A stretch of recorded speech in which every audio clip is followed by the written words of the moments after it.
আছি জায়েদ সামিন। আমি হচ্ছে হিমালয় পরিবারের একজন সদস্য এবং আমি আজকে বাংলা ক্লাস নেব আপনাদের। আর আজকের ক্লাসের বিষয় হচ্ছে সমাস। আমরা হচ্ছে আজকে সমাস নিয়ে আলোচনা করব। আপনারা যারা হচ্ছে জয়েন করেছেন তারা কাইন্ডলি আপনার বন্ধুদের মেনশন করুন এবং হচ্ছে শেয়ার করে আপনার বন্ধুদের এই লাইভ ক্লাসটি দেখা শুরু করে দিন। আমরা কিছুক্ষণের ভিতরে আমাদের ক্লাস শুরু করব। আপনি যত জলদি সম্ভব আপনার বন্ধুদের মেনশন করুন এবং শেয়ার করে আমাদের সাথে যুক্ত করে দিন।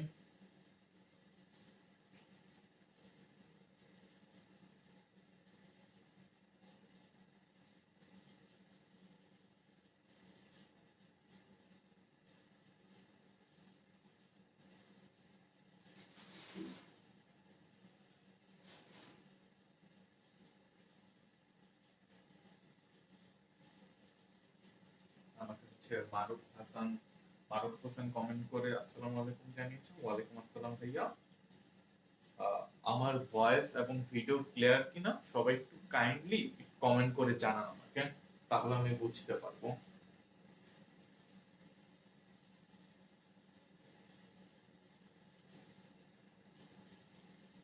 কাইন্ডলি একটু কমেন্ট করে জানান। প্রান্ত মেসেজ দিছে, হে জায়েদ। প্রান্ত হচ্ছে আমার কলেজের বন্ধু। হ্যালো বন্ধু, একটু কমেন্ট করে জানান সাউন্ড ক্লিয়ার কিনা। প্রান্তের ক্লিয়ার। আমরা হচ্ছে 2 মিনিট অপেক্ষা করব, এরপর হচ্ছে আজকে আমাদের ক্লাসটা আমরা শুরু করে দেব। আপনারা সবাই লাইক শেয়ার এবং কমেন্ট করে আপনার বন্ধুদের জানিয়ে দিন।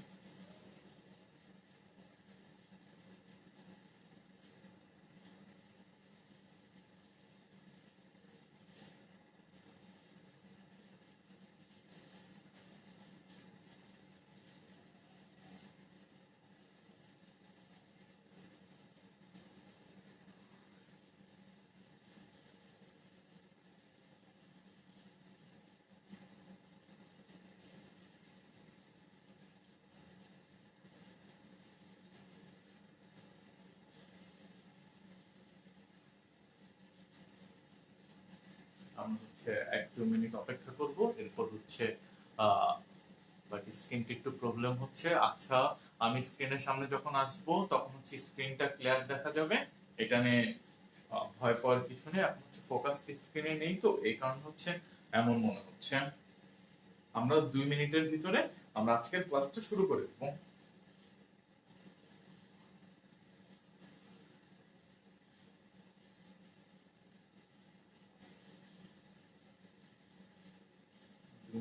আজকের ক্লাসটা শুরু করে দিব।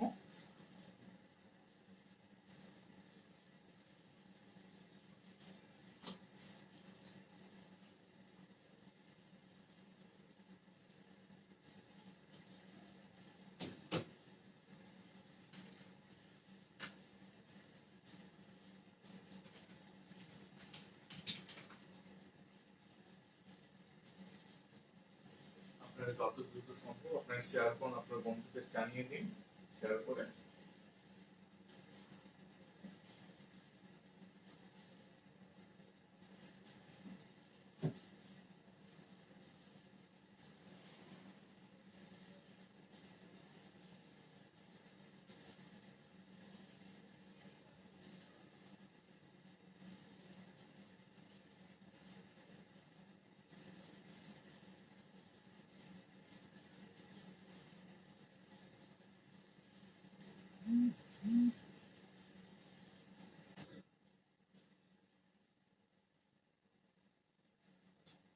চলুন তাহলে আজকে হচ্ছে আমাদের ক্লাসটা আমরা শুরু করি। আমাদের আজকের ক্লাসের বিষয় হচ্ছে সমাস। আমাদের আজকের ক্লাসের বিষয় হচ্ছে সমাস।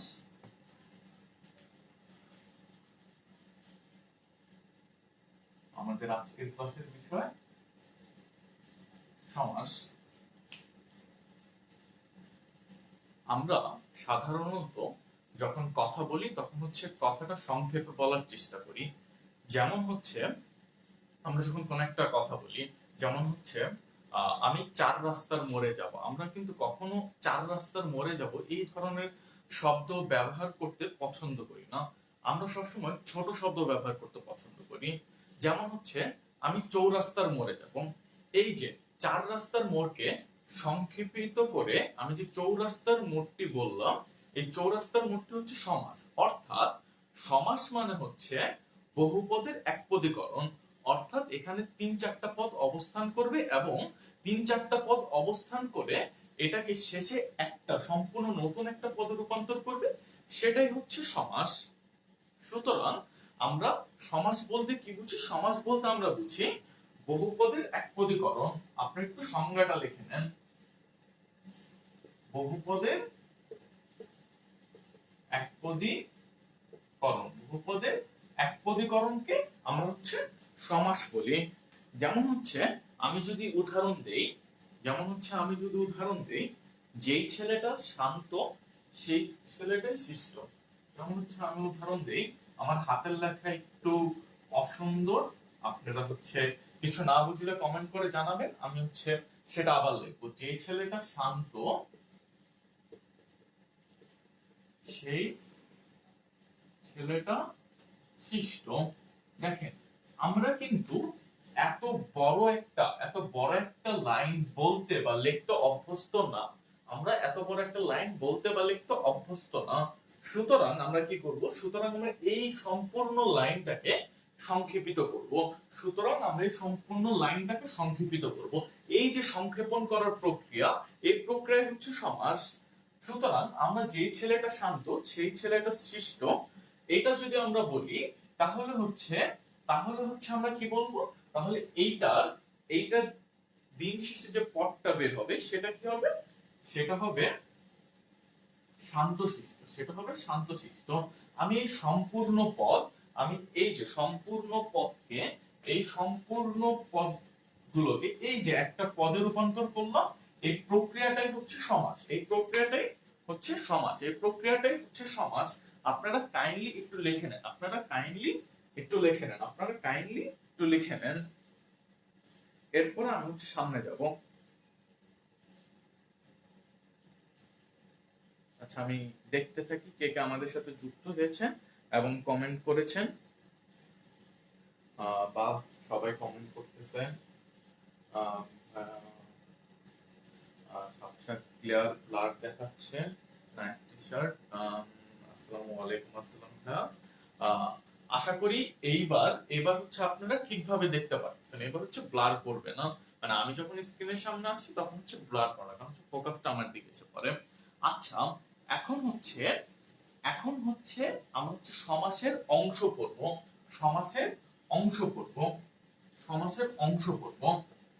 এতক্ষণ সমাস কি সেটা আমরা জানলাম। এখন আমরা জানবো সমাসের অংশ কতটি। দেখেন, সমাসের অংশ, এটাকে আমরা সমাসের উপাদানও বলতে পারি। সুতরাং সমাসের অংশ বা উপাদান কতটি? 5টি। সমাসের অংশ বা উপাদান কতটি? 5টি। এখন হচ্ছে আমরা লিখে নিই সমাসের অংশ বা উপাদান 5টি এবং কি কি। লেখেন, সবাই একটু লেখেন। পূর্বপদ,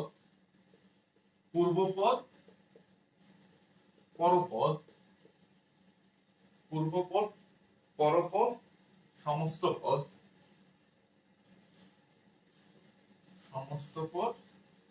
চার ব্যাস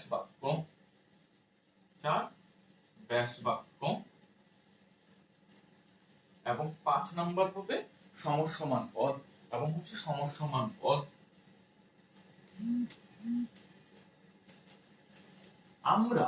আমরা এই ব্যাস বাক্যকে বিগ্রহ বাক্য বলতে পারি। আমরা এই ব্যাস বাক্যকে সমাস বাক্য বা হচ্ছে বিগ্রহ বাক্য বলতে পারি। আমরা এই ব্যাস বাক্যকে সমাস বাক্য বা বিগ্রহ বাক্য বলতে পারি। এবং আমরা হচ্ছে সমস্ত পদকে সমাসবদ্ধ পদ বলতে পারি। আমরা এই সমস্ত পদকে সমাসবদ্ধ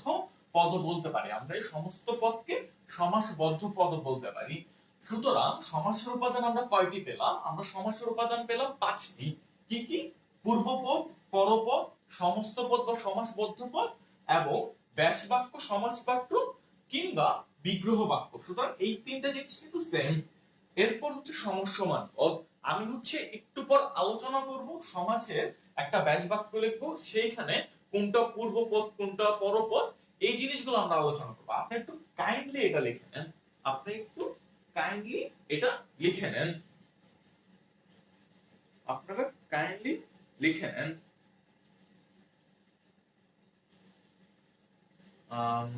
সবাই আমাকে সালাম জানাচ্ছে, আসসালামু আলাইকুম। হ্যাঁ, আমাদের সাথে অনেকেই যুক্ত হয়েছেন। আশা করি আপনি হচ্ছে আরো শেয়ার করার মাধ্যমে এই ক্লাসটা হচ্ছে সবার কাছে ছড়িয়ে দিবেন, তাহলে সবাই অনেক বেশি উপকৃত হবেন। তাহলে আসুন আমরা পরবর্তী অংশে যাই। সুতরাং আসুন আমরা পরবর্তী অংশে যাই। আশা করি এই জিনিসটা সবার লেখা হয়েছে। আমরা হচ্ছে এটা মুছে ফেললাম, আমরা হচ্ছে এটা মুছে ফেললাম। এখন এখন আমি একটা উদাহরণ দেই। যেমন যেমন আমি যদি দেখি সিংহ চিহ্নিত আসন, আমরা কিন্তু এই উদাহরণটা সব সময় করেছি। সিংহ চিহ্নিত আসন, সিংহ চিহ্নিত আসন, এইখানে সিংহাসন। এখন আমি বুঝাবো যে সমাসের অংশগুলো এখানে কিভাবে বিদ্যমান আছে। আমি এখন আপনাদের বুঝাবো সমাসের অংশগুলো এখানে কিভাবে বিদ্যমান আছে। সুতরাং আপনারা একটু খেয়াল করুন, এই যে এই এই সম্পূর্ণ একটা বাক্য, এই সম্পূর্ণ একটা বাক্য দিন শেষে একটা মাত্র পদে রূপান্তরিত হয়েছে। এই সম্পূর্ণ বাক্য যখন একটা পদে রূপান্তর হয়, এই সম্পূর্ণ বাক্য যখন একটা পদে রূপান্তর হয়, তখন এই বাক্যটা তখন হচ্ছে এই পদটা যেটা সেটা হচ্ছে সমস্ত পদ হয়ে যায়, সেটা হচ্ছে সমস্ত পদ। সুতরাং সুতরাং আমরা এইখান থেকে দিন শেষে যে একটা পদ পাবো সেই পদটাই হচ্ছে সমস্ত পদ। এইখান থেকে দিন শেষে যে একটা পদ পাবো সেই পদটাই হচ্ছে সমস্ত পদ। এবং এই যে তিন চার পদের যে সমষ্টি, এই সমষ্টিটাকে আমরা ব্যাস বাক্য বলতে পারি। এই সমষ্টিটাকে আমরা ব্যাস বাক্য বলতে পারি, এই সমষ্টিটাকে আমরা ব্যাস বাক্য বলতে পারি। এবং এবং এবং এইখানে এইখানে এটাকে আমরা পূর্বপদ, এইখানে আমরা এটাকে পূর্বপদ বলতে পারি, কারণ এটার অবস্থান পূর্বে, এটার অবস্থান পূর্বে এই কারণে এটি পূর্বপদ। এবং আসন এটার অবস্থান পরে এই কারণে এটা পরপদ। এর অবস্থান পূর্বে এই কারণে এটা পূর্বপদ, এর অবস্থান পরে এর কারণে এটা পরপদ। সুতরাং এই সমগ্র বাক্যটা হচ্ছে ব্যাস বাক্য। এই সমস্ত বাক্য থেকে যে একটা পদ রূপান্তর হয় সেটা সমস্ত পদ। এবং এই বাক্যের শুরুতে যেই পদ, যেই পদের অবস্থান সেটাকে আমরা পূর্বপদ বলবো, এবং বাক্যের শেষে যে পদের অবস্থান সেটাকে আমরা পরপদ বলবো। এখন আমাদের সমাসের যে আমরা 5টি অংশ পড়েছিলাম তার ভিতরে 4টি অংশ কভার হয়ে গেছে। আরেকটা অংশ সেটা কি, সেটা হচ্ছে সমসমান পদ, সেটা হচ্ছে সমসমান পদ। ব্যাস বাক্যের অন্তর্ভুক্ত প্রত্যেকটা পদকে সমসমান পদ বলে। সুতরাং সমসমান পদ কি, ব্যাস বাক্যের অন্তর্ভুক্ত প্রত্যেকটা পদকে সমসমান পদ বলে। এই জিনিসটা লিখে নেন, ব্যাস বাক্যের অন্তর্ভুক্ত, ব্যাস বাক্যের অন্তর্গত প্রত্যেকটি পদকে সমসমান পদ বলে, প্রত্যেকটি পদকে সমসমান পদ বলে, সমসমান পদ বলে। সুতরাং সুতরাং ব্যাস বাক্যের অন্তর্গত প্রত্যেকটি পদকে সমসমান পদ বলে। এই সম্পূর্ণ বাক্যটা একটা ব্যাস বাক্য, সম্পূর্ণ বাক্যটা থেকে যেটা রূপান্তর হবে সেটা সমস্ত পদ, এবং এটার পূর্বে যেটা থাকবে সেটা পূর্বপদ, এবং পরে যেটা থাকবে সেটা পরপদ বা উত্তরপদ, এবং প্রত্যেকটা যেটা থাকবে সেটা হচ্ছে আমরা সমসমান পদ বলবো, সেটাকে আমরা সমসমান পদ বলবো। আশা করি আমি এতটুকু বুঝাতে সক্ষম হয়েছি। এরপর আমি হচ্ছে আমার পরের ধাপে যাব, এরপর আমি হচ্ছে পরের ধাপে যাব, এরপর আমি হচ্ছে পরের ধাপে যাব। আমি একটু কমেন্ট গুলো চেক করে আসি আপাতত। আমাদের অনেকে কমেন্ট করেছেন, অনেকে যুক্ত আছেন, বা খুব ভালো।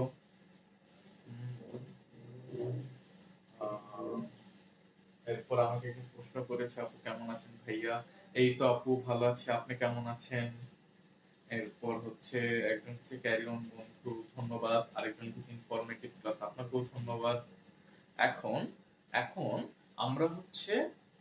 আমরা হচ্ছে সমাসের পরের অংশটাতে যাব, বা সমাসের পরের অংশটাতে যাব।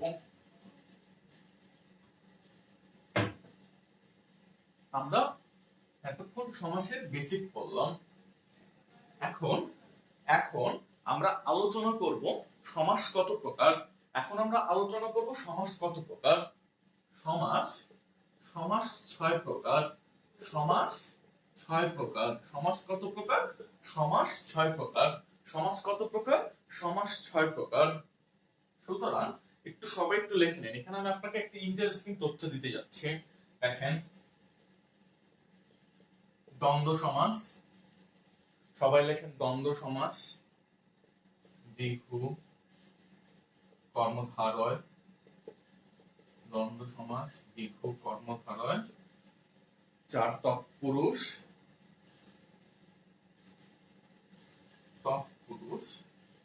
5 অব্যয়ীভাব,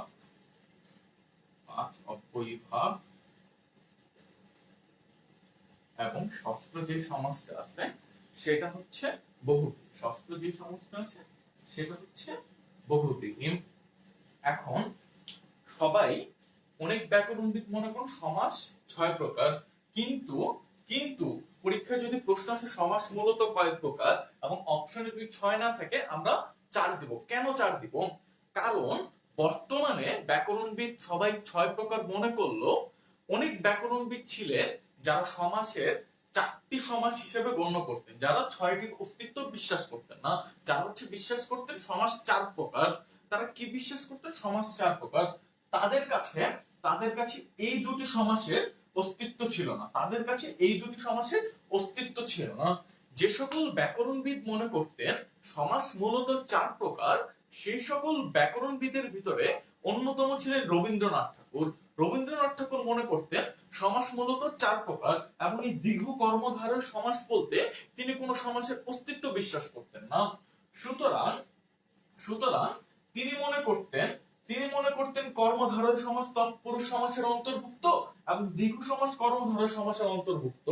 তার রবীন্দ্রনাথের দৃষ্টিকোণ থেকে সমাস মূলত এমন ছিল যেখানে দ্বন্দ্ব, তৎপুরুষ, অব্যয়ীভাব এবং বহুব্রীহি থাকে। কিন্তু অন্যান্য ব্যাকরণবিদের মতে সমাস 6 প্রকার। এখন আমরা সমাস 6 প্রকার ধরেই আমরা সম্পূর্ণ আলোচনাটা চালিয়ে যাব। সমাসের একটা যে প্রধান বিষয় সেটা হচ্ছে সমাসে কোন পদ প্রাধান্য থাকে। এটা হচ্ছে সবারই একটা চিন্তার বিষয় যে সমাসে কোন পদ প্রাধান্য থাকে। আমি এখানে দেখাবো যে কোন সমাসে কোন পদ প্রাধান্য। দেখেন, দ্বন্দ্ব সমাসে উভয় পদ,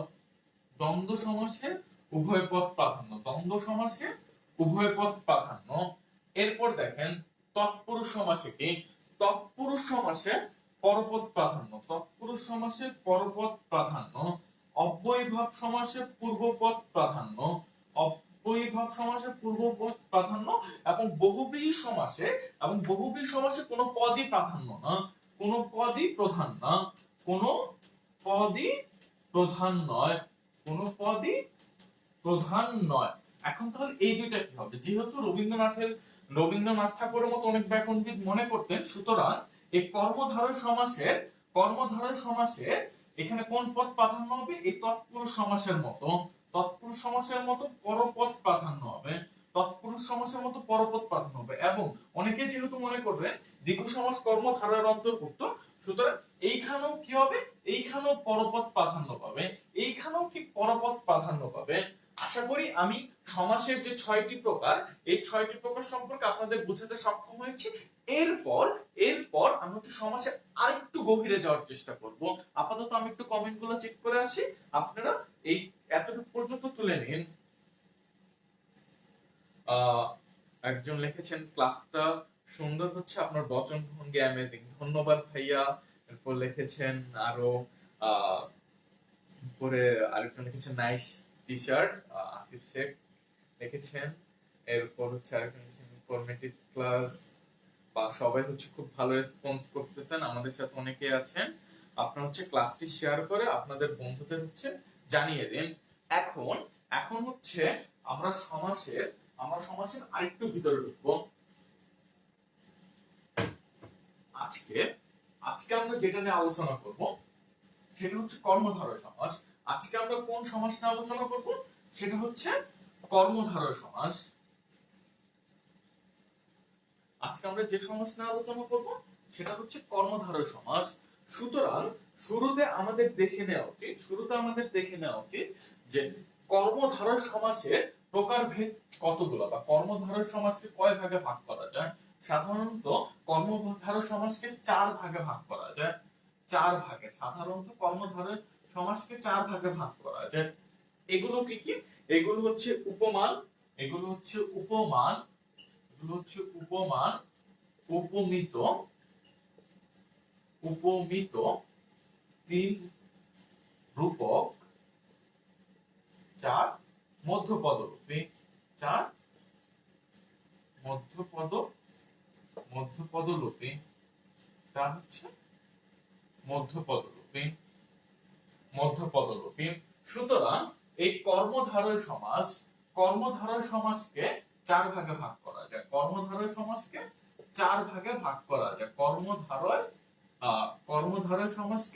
আমরা 4 ভাগে ভাগ করতে পারি। আমরা কয় ভাগে ভাগ করতে পারি? 4 ভাগে। উপমান, উপমিত, রূপক আর মধ্যপদরূপী। এখন আমি আপনাদের যে জিনিসটা পড়াবো সেটা হচ্ছে সবথেকে সুন্দর একটা অংশ। এখন আমি হচ্ছে আপনাদের উপমান আর উপমিত এই দুইটা নিয়ে আলোচনা করব। সুতরাং আসুন আমরা দেখি ব্যাপারটা। সাধারণত আমরা যখন নবম দশম শ্রেণীতে অধ্যয়ন করেছি, বা আমরা সাধারণত যারা এইচএসসি যারা অধ্যয়ন করি, ওরা একটা ব্যাপার পরিলক্ষিত করা যায়, আমরা হচ্ছে না বুঝে ব্যাস বাক্যগুলো মুখস্থ করি, এবং হচ্ছে দেখা যায় যে আমরা হচ্ছে একটা সমাস দেখি, সমস্ত পদ দেখি, এবং সেখান থেকে ব্যাস বাক্য করি, এরপর আমরা সমাস নির্ণয়ের চিন্তা ভাবনা করি। কিন্তু আজকের আমার এই ক্লাসটি করার পর আপনারা যে কোনো একটা সমস্ত পদ দেখে সেটা কর্মধারয় সমাসের কোনটা অন্তর্ভুক্ত হবে সেটার উত্তর করতে আপনারা সক্ষম হবেন। সুতরাং এই ক্লাসটা আপনারা মনোযোগ দিয়ে করুন, অনেক বেশি উপকৃত হবেন। এখন আমি আপনাদের কর্মধারয় উপমান আর উপমিতর যে ব্যাপার, সেই ব্যাপারটা হচ্ছে ক্লিয়ার করব। সুতরাং সাধারণ দৃষ্টিকোণ থেকে উপমান আর উপমিত কেমন হয় দেখেন। উপমানে যে ব্যাস বাক্য থাকে, ব্যাস বাক্যের মাঝে ন্যায় থাকে, ব্যাস বাক্যের মাঝে ন্যায় থাকে। আর উপমিততে ব্যাস বাক্যের শেষে ন্যায় থাকে।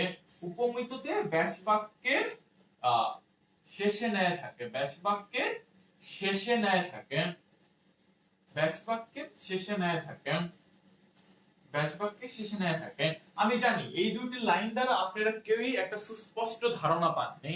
আমি যখন আরেকটু গভীর আলোচনা করব তখন হচ্ছে আপনারা এটা নিয়ে একটা সুস্পষ্ট ধারণা পেয়ে যাবেন। দেখেন, সুতরাং উপমানে কি হবে? ব্যাস বাক্যের মাঝে ন্যায় থাকবে, এবং উপমিততে কি হবে? উপমিততে ব্যাস বাক্যের শেষে ন্যায় থাকবে। এখন আমরা এইটাকে আরেকটু সুন্দরভাবে ব্যাপারটা বোঝার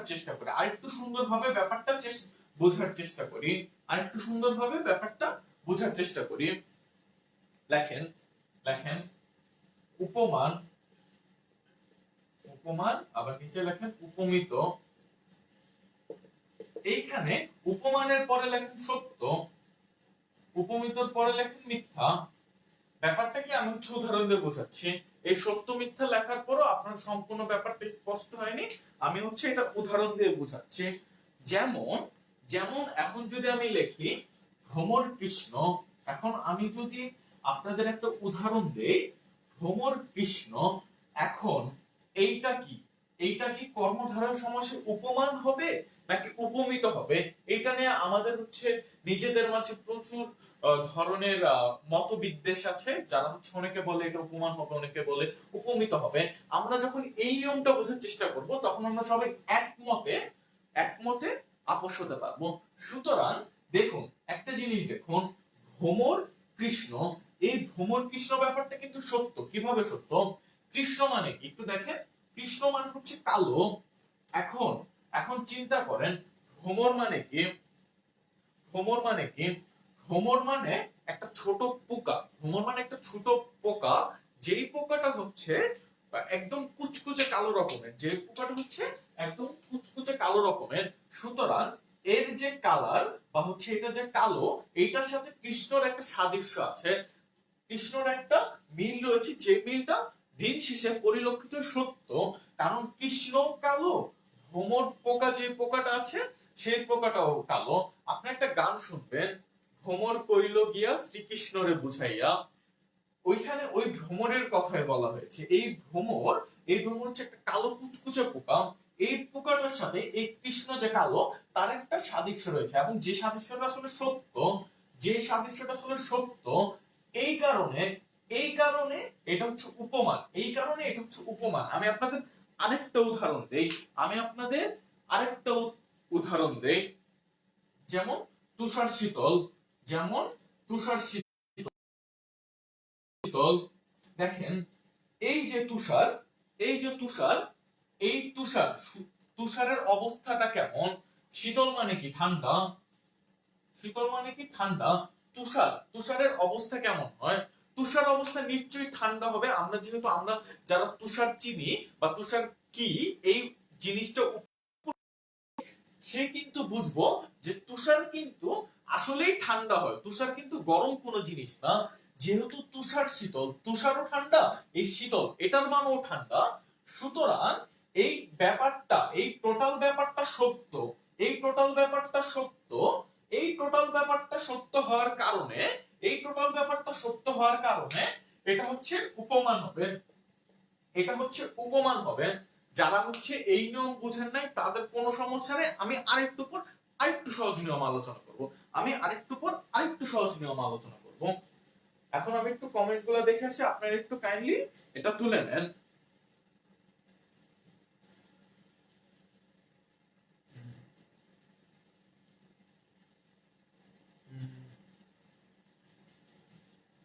কমেন্ট দেখতেছি, সবাই উপস্থিত আছেন। এখন স্যার কেমন আছেন? জি আমি ভালো আছি। এরপর হচ্ছে একজন লিখেছেন আসসালামু আলাইকুম। ওয়ালাইকুম আসসালাম স্যার। এখন এখন হচ্ছে আমি আপনাদের এইটাকে আরেকটু, আমি হচ্ছে এরপর উপমিতটা বোঝাবো। এরপর এরপর এরপর আমি এটা আরেকটু ডিটেইলস নিয়ে আলোচনা করব। এটার আরেকটু ডিটেইলস নিয়ে আলোচনা করব, যে জিনিসটা আপনারা হচ্ছে আরো খুব সুন্দরভাবে বুঝতে পারবেন। এখন আমি যদি বলি, আমি যদি বলি চাঁদ মুখ, আমি যদি বলি চাঁদ মুখ, এখন এই ব্যাপারটা মুখ আর চাঁদ দুটো সম্পূর্ণ ভিন্ন। আপনি কি এই চাঁদের সাথে মুখে কি আসলেই কোনো সাদৃশ্য বিদ্যমান? চাঁদের সাথে মুখের কি আসলেই কোনো সাদৃশ্য বিদ্যমান? যেহেতু এটা কোনো সাদৃশ্য বিদ্যমান না, সুতরাং এটা সম্পূর্ণ জিনিসটা মিথ্যা। এটা সম্পূর্ণ জিনিসটা মিথ্যা। যেহেতু মিথ্যা, সুতরাং এটা উপমিত। যেহেতু মিথ্যা, সুতরাং এটা উপমিত। যেহেতু মিথ্যা, সুতরাং এটা উপমিত। এরপরে দেখেন পুরুষ সিংহ। পুরুষ সিংহ, দেখেন পুরুষ সিংহ, এই যে এই পুরুষ মানে তো পুরুষ, আর সিংহ মানে তো সিংহ, আপনারা বুঝেনি। আদৌ পুরুষ কি কখনো সিংহ, বা সিংহ কি কখনো পুরুষ হতে সক্ষম হয়েছে? অবশ্যই হয়নি। যেহেতু আহ, পুরুষ সিংহ হতে সক্ষম হয়নি, কিংবা সিংহ পুরুষ হতে সক্ষম হয়নি, এবং দুইটার কোনো একটা নির্দিষ্ট গুণ সম্পর্ক আলোচনা করতেছে না, সুতরাং এই সম্পূর্ণ জিনিসটা একটা মিথ্যা। সুতরাং এই সম্পূর্ণ জিনিসটা একটা মিথ্যা। যেহেতু মিথ্যা হবে, সুতরাং এটা হবে উপমিত।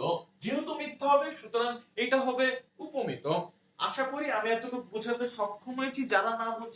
যারা বুঝেন নাই তাদের টেনশনের কোনো প্রয়োজন নাই। আমি হচ্ছে আরেকটা নতুন টেকনিকে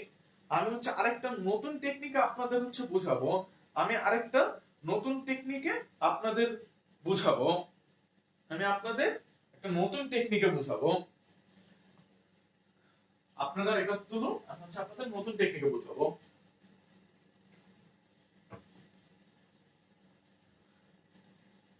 তাহলে চলেন সুন্দর মতো আমি হচ্ছে এখন আপনাদের ইংলিশ গ্রামারের সাথে মিলিয়ে পড়াবো।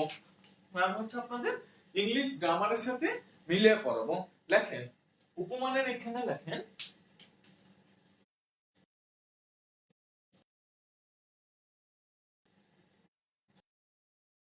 খুলে গিয়েছিল, ফোনটা একটু খুলে গিয়েছিল।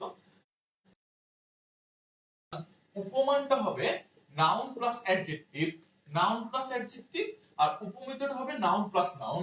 উপমানটা কি হবে নাউন প্লাস অ্যাডজেক্টিভ এবং উপমানটা কি হবে নাউন প্লাস নাউন। যারা এখনো বোঝেন নাই ওদের সমস্যা নেই, আমি এখনো উদাহরণ দিয়ে বুঝিয়ে দিচ্ছি। এই যে দেখুন, পুরুষ সিংহ, পুরুষ সিংহ, পুরুষটাকে একটা নাউন না, সিংহটাও একটা নাউন, আলটিমেটলি এটাও একটা নাউন এটাও একটা নাউন, তাহলে কি হবে অবশ্যই উপমিত হবে, অবশ্যই উপমিত হবে। চোখ বন্ধ করে আপনি বলতে পারবেন যে এই জিনিসটা উপমিত। পুরুষ একটা নাউন সিংহ একটা নাউন, সুতরাং এটা হচ্ছে উপমিত, সুতরাং এটা হচ্ছে উপমিত। দুইটা নাউন সুতরাং এটা উপমিত। এরপরে আমি যদি বলি কাজল কালো, কাজল কালো, কাজল কি আর কালো কি, এই যে দেখেন কাজল, কাজল হচ্ছে নাউন আর কালো হচ্ছে অ্যাডজেক্টিভ, কাজল হচ্ছে নাউন আর কালো হচ্ছে অ্যাডজেক্টিভ, সুতরাং এটা কি হবে এটা হবে উপমান, সুতরাং এটা হবে উপমান। আপনি যখন দেখবেন এটা নাউন প্লাস অ্যাডজেক্টিভ আছে তখন সেটা উপমানে আসবে, এবং যখন দেখবেন নাউন প্লাস নাউন আছে তখন সেটা উপমিততে আসবে, তখন সেটা উপমিততে আসবেন। এখন কি সবাই এই জিনিসটা বুঝতে সক্ষম হয়েছেন? এখন কি সবাই এই জিনিসটা বুঝতে সক্ষম হয়েছেন? আমাকে একটু কাইন্ডলি জানান, আমাকে একটু কাইন্ডলি জানান সবাই যে এই জিনিসটা বুঝতে সক্ষম হয়েছেন কিনা আপনারা। হুম, একটু জানান, একটু জানান এই জিনিসটা বুঝতে আপনারা সক্ষম হয়েছেন কিনা। একটা লিখছে থ্যাঙ্কস আ লট, ওয়েলকাম ভাইয়া। এরপর লিখছেন একজন লিখছে চমৎকার ভাইয়া, শেয়ার দিচ্ছে। জি আপু শেয়ার দিন, শেয়ার দিয়ে আমাদের সাথে থাকুন।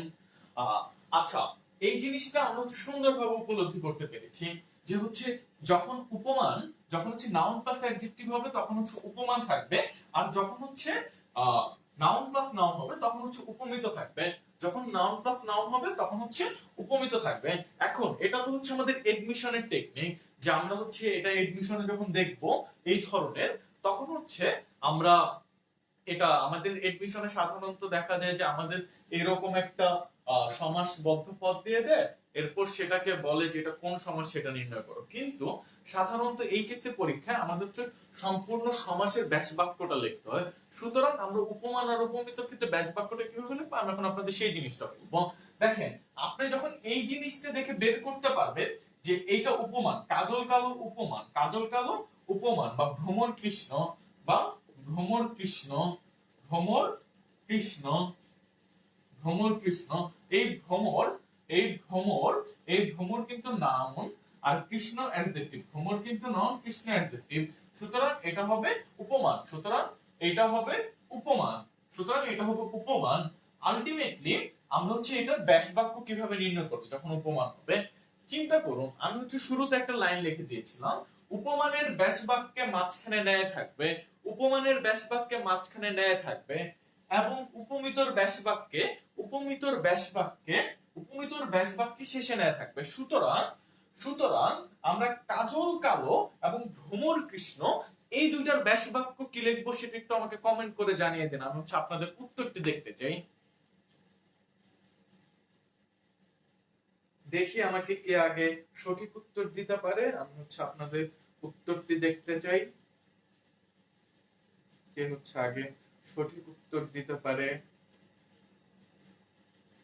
একজন লিখেছেন অনেক ভালো বুঝেছি, আগে তো পারতামই না, ধন্যবাদ ভাইয়া, ইনশাআল্লাহ সাথে থাকুন, আর আরো বুঝতে পারবেন। একজন বোর্ড আনক্লিয়ার, বোর্ড ক্লিয়ার হয়ে যাবে ভাইয়া।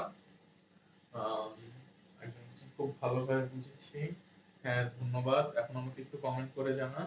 হ্যাঁ, একজনের কমেন্ট আমি দেখতে পেরেছি, কাজলের ন্যায় কালো, একজনের কমেন্ট আমি দেখতে পেরেছি, কাজলের ন্যায় কালো, কাজল কালো, কাজলের ন্যায় কালো। হ্যাঁ, এটা একটা সুন্দর উত্তর আমরা পেয়েছি। এরপর এক আপু লিখেছেন বুঝেছি ভাইয়া, ঠিক আছে ধন্যবাদ আপু। এরপর জি ক্লিয়ার, জি ভাইয়া ক্লিয়ার, হ্যাঁ ভাইয়া ঠিক আছে। আজকে অনেকেই নিয়ম বুঝতে পেরেছেন। এখন এখন এখন হচ্ছে আমরা দেখেছি অনেকেই পারছেন, এবং হচ্ছে আমি এখন আপনাকে দুইটা লিখতে দিব, যেটা হচ্ছে আপনারা আমাকে লিখে জানাবেন এটার উত্তরটা কি হবে। আপনারা আমাকে লিখে জানাবেন এটার উত্তরটা কি হবে। আপনারা আমাকে লিখে জানান এটার উত্তরটা কি হবে।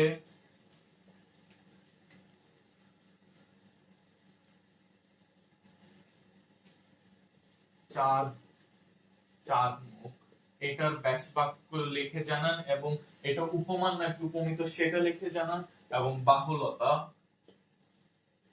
বাহুলতা এটা কি উপমান নাকি উপমিত সেটা লিখে জানান, এবং এই দুইটার ব্যাস বাক্য লিখে আমাকে কমেন্টে ইমিডিয়েট জানিয়ে দেন। আমি হচ্ছে আপনাদের কমেন্ট প্রতিনিয়ত চেক করছি, এবং আমি দেখতে চাই কে হচ্ছে আগে লিখতে পারেন।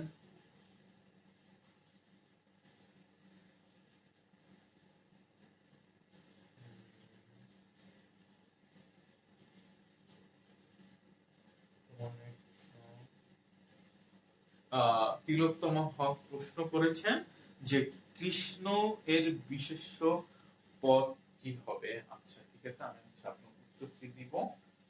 আগে হচ্ছে আমি তার আগে এই দুইটার উত্তর পেতে থাকি, এরপর হচ্ছে আমাকে হচ্ছে কমেন্ট করে জানান এই দুইটার উত্তর কি হবে।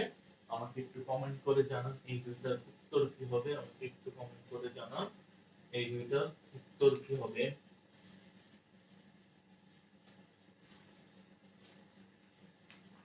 সবাই একটু কমেন্ট করুন জলদি।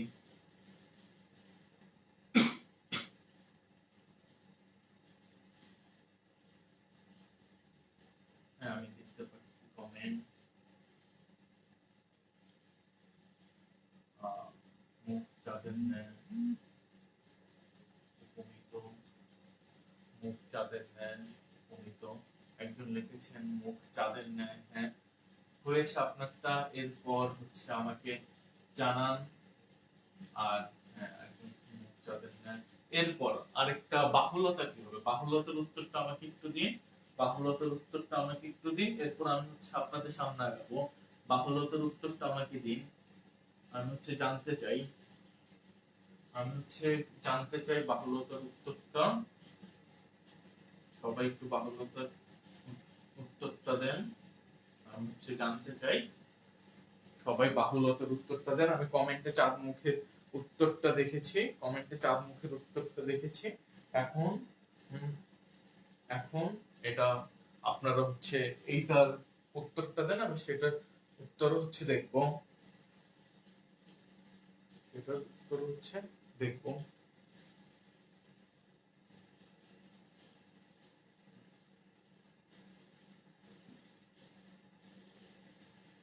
কমেন্ট দেখতেছি, বাহুলতা ন্যায় উপমিত। হ্যাঁ ঠিক আছে, খুব সুন্দর উত্তর, খুব সুন্দর উত্তর। বা হ্যাঁ একজন লিখেছেন, জেবা লিখেছেন মুখ চাঁদের ন্যায় বাহুলতা ন্যায় দুইটি উপমিত। জি আপু আপনারটা কারেক্ট হয়েছে, এবং বাকি সবারটাও কারেক্ট হয়েছে, আশা করি আমি বুঝাতে সক্ষম হয়েছি। এরপর এরপর আমি হচ্ছে আপনাদের আরেকটু গভীরে যাওয়ার চেষ্টা করি, আরেকটু গভীরে যাওয়ার চেষ্টা করি, একটু গভীরে যাওয়ার চেষ্টা করি। কিন্তু এখানে আরেকটা ব্যাপার আছে, উপমিতর ক্ষেত্রে আমাদের হচ্ছে সমস্যা হয়।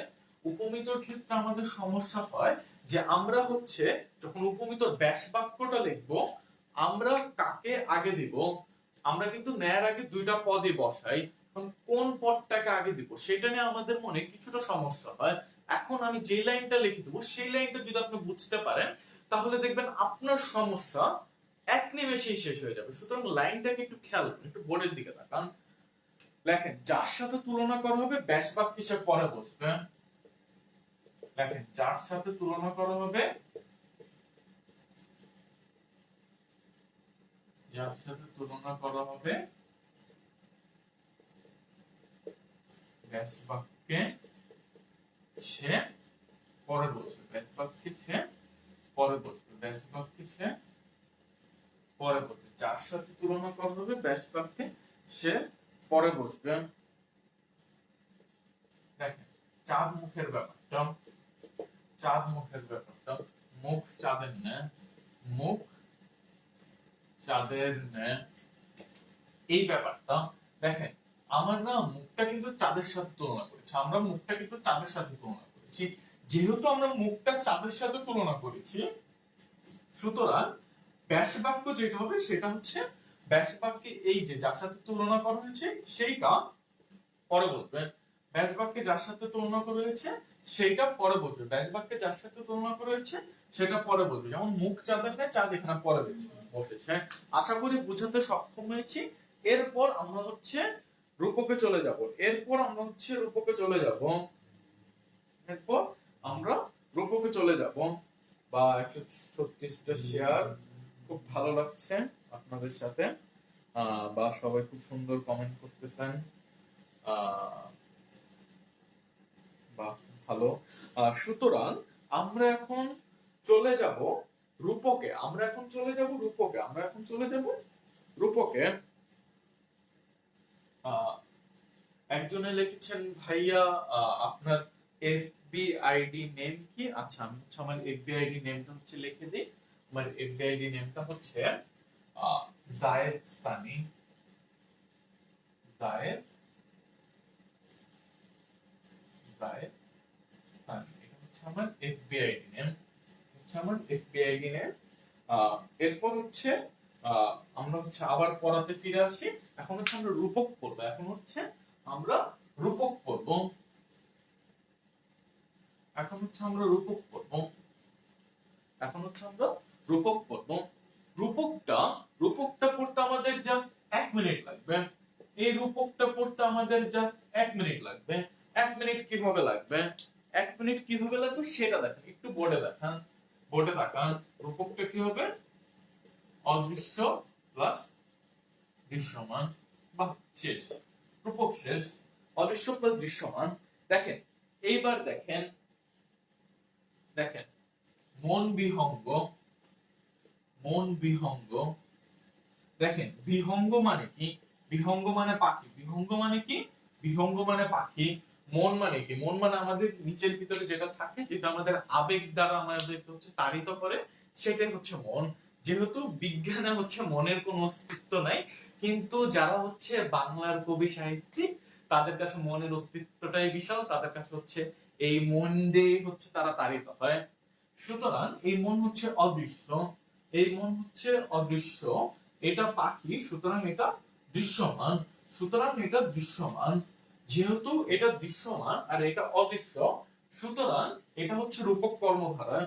সুতরাং এটা হচ্ছে রূপক কর্মধারয়। সুতরাং এটা হচ্ছে রূপক কর্মধারয়। এখন আমি আরেকটা উদাহরণ যদি দেখি,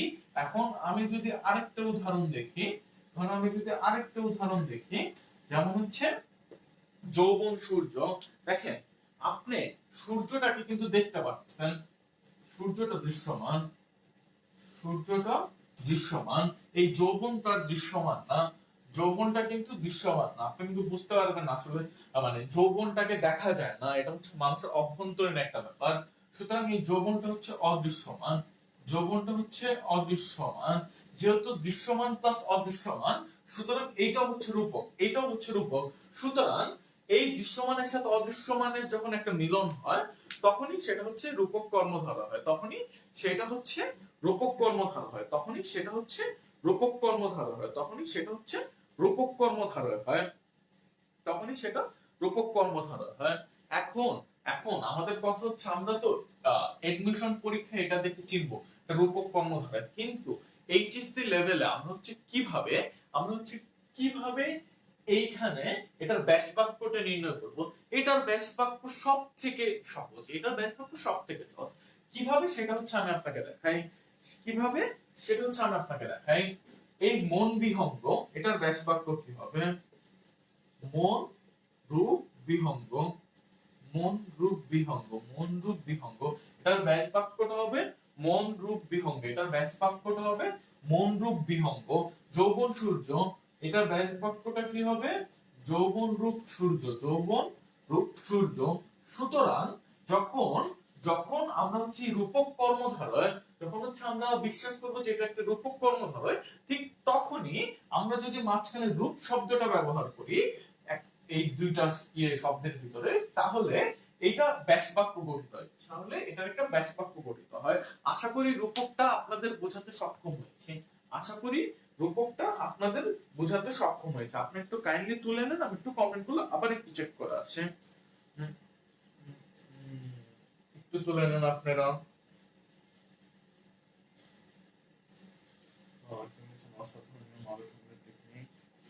একজন লিখেছেন নীলুফার ইয়াসমিন মীরা, নেক্সট ক্লাস কবে স্যার? ইনশাআল্লাহ জলদি হচ্ছে নেক্সট ক্লাস নেওয়ার চেষ্টা করবো আপু। Share done. আপনারা হচ্ছে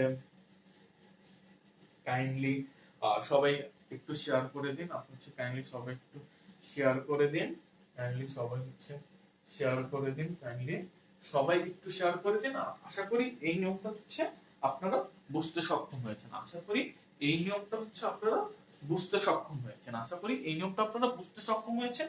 এরপর এরপর আমি হচ্ছে মধ্যপদলোপী কর্মধারয়ে চলে যাব। এরপর আমি হচ্ছে মধ্যপদলোপী কর্মধারয়ে চলে যাব। এরপর আমি হচ্ছে মধ্যপদলোপী কর্মধারয়ে চলে যাব। এরপর আমরা হচ্ছে মধ্যপদলোপী কর্মধারয়ে চলে যাব। আচ্ছা, ঠিক আছে। এখন কিন্তু আরেকটা কথা আছে, সেটা হচ্ছে এই যে কিছু কিছু জিনিস ব্যতিক্রম আছে, যেমন হচ্ছে দেহ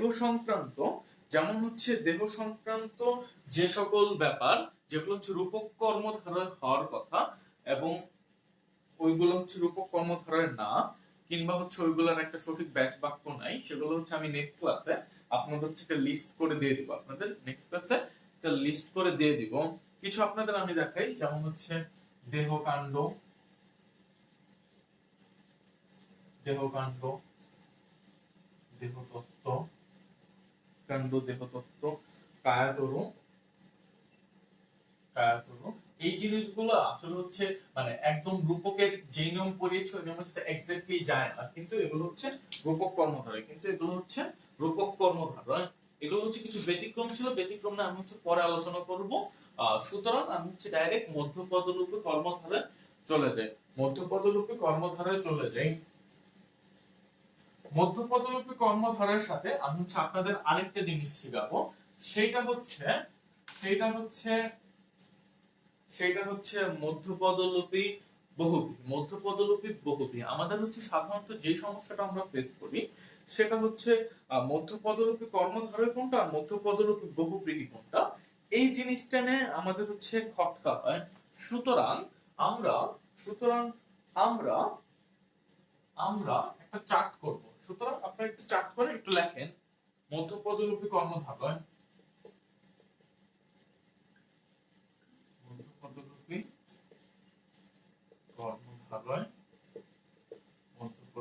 বহুব্রীহি,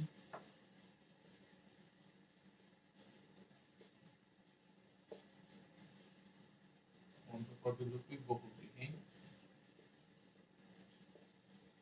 আমি হচ্ছে এটাকে আপনাদের মানে আলাদা করতে শিখাবো যে কোনটা মধ্যপদলোপী কর্মধারয় হবে আর কোনটা মধ্যপদলোপী বহুব্রীহি হবে, কোনটা মধ্যপদলোপী কর্মধারয় হবে আর কোনটা মধ্যপদলোপী বহুব্রীহি হবে।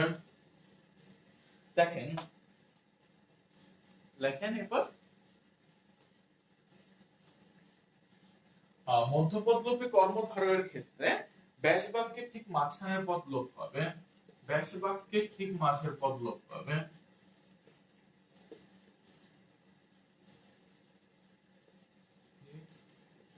মাঝের পদ লোপ পাবে, ব্যাস বাক্যের ঠিক মাঝের পদ লোপ পাবে। আর মধ্যপদলোপী বহুব্রীহির ক্ষেত্রে ব্যাস বাক্যের শেষের পদ লোপ পাবে, ব্যাস বাক্যের শেষের পদ লোপ পাবে, ব্যাস বাক্যের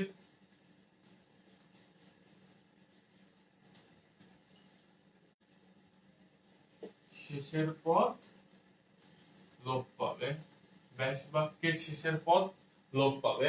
এখন এখন এই জিনিসটা দ্বারা আমরা একটা স্পষ্ট ধারণা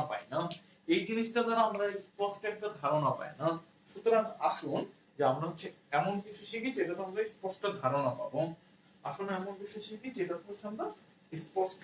পাবো, তাহলে দেখেন তাহলে দেখেন বহুব্রীহির ব্যাপার কোনটা? বহুব্রীহির ব্যাপার হচ্ছে এটা সম্পূর্ণ আলাদা একটা পদ প্রাধান্য, এটা সম্পূর্ণ আলাদা একটা পদ প্রাধান্য পাবে, এটা সম্পূর্ণ আলাদা একটা পদ প্রাধান্য পাবে বা তৃতীয় পদ প্রাধান্য। আর কর্মধারয়ের ব্যাপার কি? এটার পরপদটা প্রাধান্য। সুতরাং আমাদের একটা ব্যাস বাক্য দেখে বুঝতে হবে আলটিমেটলি যে এইখানে কোন পদটা প্রাধান্য পাচ্ছে, এখানে কোন জায়গায় কোন পদটা প্রাধান্য পাচ্ছে। দেখেন সিংহ চিহ্নিত আসন, সিংহাসন,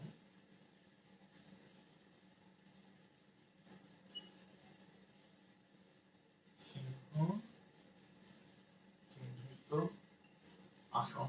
দেখেন এইখানে আলটিমেটলি প্রাধান্য কিন্তু সিংহ না, প্রাধান্য হচ্ছে আসন, প্রাধান্য হচ্ছে আসন। সুতরাং পরপদ প্রাধান্য পাচ্ছে এখানে, এইখানে সিংহটা প্রাধান্য পাচ্ছে না, এখানে প্রাধান্য পাচ্ছে আসন। এই সিংহাসন ব্যাপারটাকে প্রাধান্য পাচ্ছে আসন, প্রাধান্য পাচ্ছে আসন। এরপরে মোমবাতি যদি আমরা বলি, মোমবাতি, মোমবাতি আমরা যদি বলি সেটা হচ্ছে মোম নির্মিত বাতি,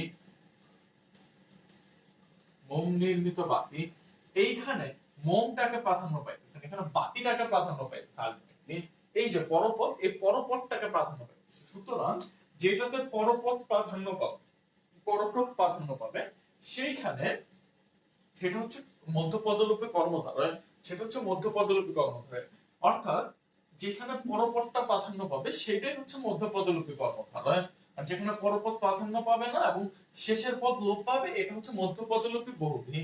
সুতরাং সুতরাং সুতরাং এই যে এইখানে মোমবাতি, মোম নির্মিত বাতি, এখানে বাতিটা প্রাধান্য পাওয়ার কারণে এটা হচ্ছে কর্মধারয় সমাস।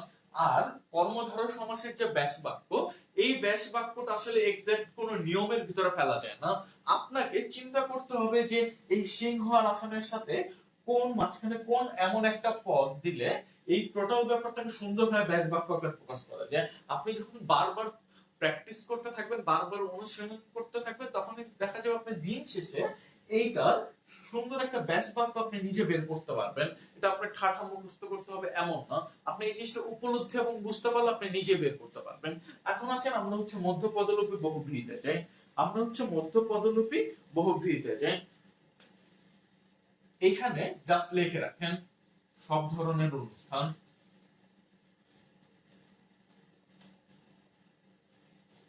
সব ধরনের অনুষ্ঠান। অনেক বইয়ে দেখা যায় যে মধ্যপদলোপী বহুব্রীহি আর মধ্যপদলোপী কর্মধারয়ের ভিতর খুব একটা প্যাচ লাগে, এবং আমি নিজে অনেক রেপুটেটেড বই ঘেটেছি যেখানে হচ্ছে মধ্যপদলোপী বহুব্রীহি এবং মধ্য পদলিপি হচ্ছে কর্মধারয়, এই দুটার ভিতরে হচ্ছে গোলমাল পাঠিয়েছে, এবং হচ্ছে দেখা যায় যে মধ্যপদলিপি বহুব্রীহির উদাহরণ, মধ্যপদলিপি কর্মধারয় দিয়েছে। সুতরাং আপনারা যখন একটু পড়বেন চোখ কান খোলা লেখে পড়বেন এবং এই নিয়মগুলো সামনে নিয়ে বসবেন, দেখবেন বই গাইডে ভুল থাকলেও দিন শেষে আপনি এটাকে শুদ্ধ করতে পারবেন। সুতরাং সব ধরনের অনুষ্ঠান, এটা একটা উদাহরণ দেওয়া যায়, এটার একটা উদাহরণ দেওয়া যায়। গায়ে হলুদ, গায়ে হলুদ, এইটার ব্যাস বাক্য কি হবে? গায়ে হলুদ দেওয়া হয় যে অনুষ্ঠানে, গায়ে হলুদ দেওয়া হয় যে, গায়ে হলুদ দেওয়া হয় যে অনুষ্ঠানে। সুতরাং এটার ব্যাস বাক্য হবে গায়ে হলুদ দেওয়া হয় যে অনুষ্ঠানে। দেখেন আমি কিন্তু বলছি শেষের পদ লোপ পাবে, দেখেন দেওয়া হয় যে অনুষ্ঠানে, এই টোটালটা কিন্তু লোপ পাইছে। আর এইখানে দেখেন মাঝখানের পদটা কিন্তু লোপ পাইছে, ঠিকভাবে খেয়াল করেন। দেখেন মাঝের পদ লোপ পাবে, মাঝের পদ লোপ পেয়েছে, শেষের পদ লোপ পাবে, শেষের পদ লোপ পেয়েছে। দেখেন শেষের পদগুলো লোপ পেয়েছে। এখন এখন আশা করি এই জিনিসটা বুঝছেন। এখন আমাকে হচ্ছে দুইটা দুইটার ব্যাস বাক্য লিখে দিবেন। সেটা হচ্ছে স্মৃতিসৌধ, আমি হচ্ছে আপনাদের লিখে, আশা করি এটা সবাই লিখে ফেলছেন, এটা সবাই লিখে ফেলছেন। দুইটার ব্যাস বাক্য লিখে, মানে ব্যাস বাক্য বলবো, ব্যাস বাক্য আপনারা বলবেন স্মৃতিসৌধ, স্মৃতিসৌধ একটি, এরপরে এরপরে বৌভাত, এই দুইটার ব্যাস বাক্য আপনারা একটু কমেন্ট করে জানান। এই দুইটার ব্যাস বাক্য আপনারা একটু কমেন্ট করে জানান। আমি দেখতেছি এই দুইটার ব্যাস বাক্য আপনি একটু কমেন্ট করে জানান। আপনাদের কমেন্ট দেখতেছি, আপনাদের কমেন্ট দেখতেছি, আপনি কমেন্ট করে জানান।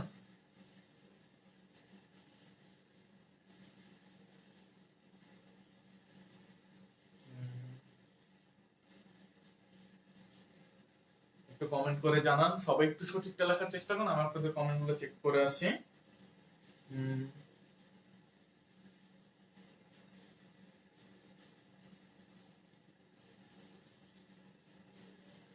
সবাই এই দুইটার একটু ব্যাস বাক্য কমেন্টে জানান, এবং কোনটা কোন সমাস সেটা আমাকে একটু বলেন।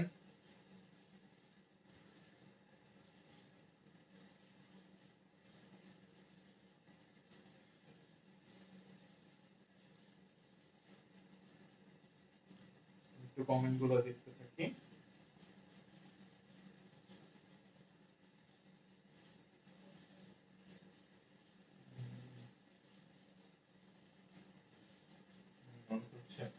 কমেন্ট করতেছেন আমাদের অলরেডি 240টা কমেন্ট করতেছেন।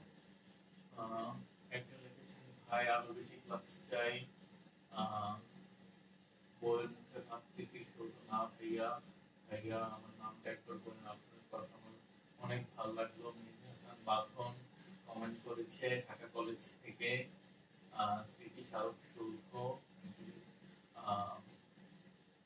এরপর একজন আপনার কথা আরো চাই। ভাই আপনি সবাইকে যে বা লিখেছেন, ভাই আপনি সবাইকে কিছু কিছু বলতেছেন, শুধু আমাকে কিছু বলতেছেন না। না হয়ে তো আমি আপনাকে বললাম, আপনার নাম দিলাম। এরপর হচ্ছে দেখেন সবাই কমেন্ট করতেছে, অনেকে কি লাগতেছে সমাজ জানতাম না এত সহজ।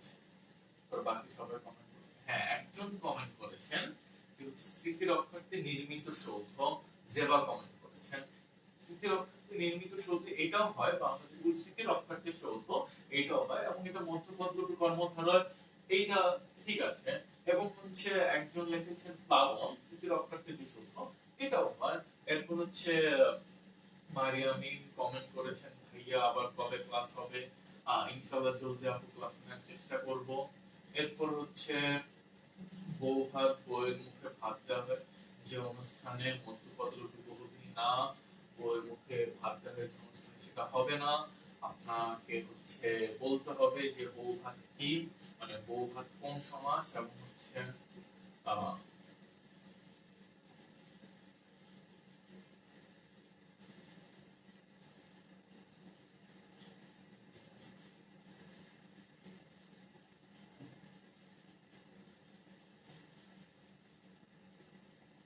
আচ্ছা, এরপর হচ্ছে আমাকে কমেন্টে জানান। আর কেউ কমেন্ট করতেছেন না, সুতরাং আমি কি বলে দিব। বউয়ের মুখে ভাত দেওয়া হয়েছে অনুষ্ঠানে না, না। আমি হচ্ছে আরো কমেন্ট করে জানান আপনারা। আমি হচ্ছে সঠিক উত্তরটা চাই, আমি হচ্ছে সঠিক সঠিক উত্তরটা চাই। আমাদের সাথে লাইভে তো তিনজন আছে, সবাই কমেন্ট করতেছেন। আচ্ছা, যেহেতু হচ্ছে আপনারা হচ্ছে কেউ পারতেছেন না, সুতরাং আমরা হচ্ছে আরো সামনে আগাই, সুতরাং বউ ভাত, বউ ভাত এটা হচ্ছে অনেক বইয়ে ভুল দেয়া, অনেক বইয়ে ভুল দেয়া। আমরা হচ্ছে এটা পড়বো আজকে, যে সঠিক বউ ভাতের সঠিক ব্যাস বাক্যটা কি। বউ ভাতের এটা হচ্ছে আপনারা সবাই পেরেছেন। বউ ভাত আমাদের মেন সমস্যা, বউ ভাত মেন সমস্যা। সুতরাং বউ ভাত যেটা করবো সেটা হচ্ছে বউ ভাত পরিবেশন করে যে অনুষ্ঠানে, বউ ভাত কি, বউ ভাত পরিবেশন করে, বউ ভাত পরিবেশন করে, বউ ভাত পরিবেশন করে যে অনুষ্ঠানে, এটা সুন্দর একটা ব্যাখ্যা আছে। বউ ভাত পরিবেশন করে যে অনুষ্ঠানে। আগেকালে দেখা যেত যে আগের দিনগুলোতে, যেমন হচ্ছে আজকের থেকে 20-50 বছর আগে বউ ভাত যখন অনুষ্ঠান হতো, তখন হচ্ছে বউ সবার প্লেটে প্লেটে গিয়ে ভাত বেড়ে দিত। বর্তমানে সেই রীতিটা না থাকলেও বর্তমানে সেই রীতিটা না থাকলেও এই যে ব্যাপারটা, এই ব্যাপারটার ব্যাস বাক্যটা এখানেই হবে। সুতরাং বউ ভাত এর মানে এর ব্যাস বাক্যটা কি হবে? বউ ভাত পরিবেশন করে যে অনুষ্ঠানে, বউ ভাত পরিবেশন করে যে অনুষ্ঠানে, এটার ব্যাস বাক্য হবে এটা। আশা করি সবাইকে আমি বোঝাতে সক্ষম হয়েছি। আশা করি সবাইকে বোঝাতে আমি সক্ষম হয়েছি। আচ্ছা, সাউন্ড খুব কম আসছে। আচ্ছা, এবার কি সাউন্ড ক্লিয়ার আসতেছে?